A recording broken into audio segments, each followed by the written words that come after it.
Dios les bendiga a todos los Imana hermanos ibahezagire bene allá data mwese muri hariya muri San Juan, San Chamula, Juan Chiapas, Chamura Chiapas en la congregación que mu pastorea ikoraniro Reverendo riyobowe na Revera Hernández Salvador Chirón, Hernandez Chiron. toda la congregación allá, Ikoraniro ryose riri hariya rikoraniye hariya ndetse na Revera Margarito.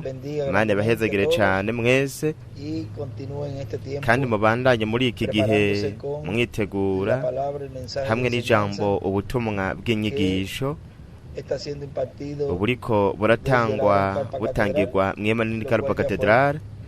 profetizado, Ivyo y navyo estamos viendo byari ese byaramaze cumplimiento kuvugishwa, ubu rero turiko turabona en uko gushitswa nuestro tiempo, muri kino gihe lo cual nos cacu, llegan de arivyo regocijo, de bitwuzuza felicidad. umunezero n'akamwemwe, Sabemos kuko turazi que cuando yuko iba a llegar esa etapa, nimba hari gushika ino ntambuko nuko twari kuba twamaze kwegereza ukuragwa mu mwuzuro kwacu.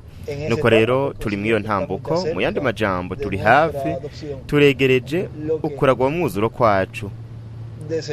Vya bindi yipfuza mwe data Branham yaravuga ngo nsumburutswe nahakwa kubishikako kubishikira wowe nanje twarabishitseko, twaravyakiriye, twaravyizeye kandi turi igice c'ivyo we yipfuje gushikako.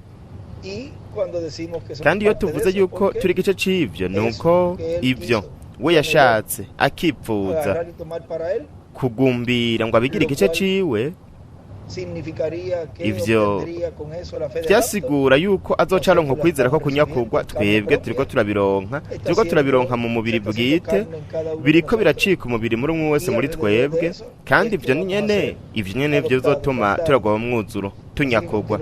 Nuko rero mubandanye mugumbirira ijambo ubutumwa, aribwo buzotuma turonka kw'iherezo intsinzi ikomeye mu rukundo rw'Imana. Imana ibahezagire, Imana ibarinde, mubandanye mugira umunsi wuzuye imigisha myinshi.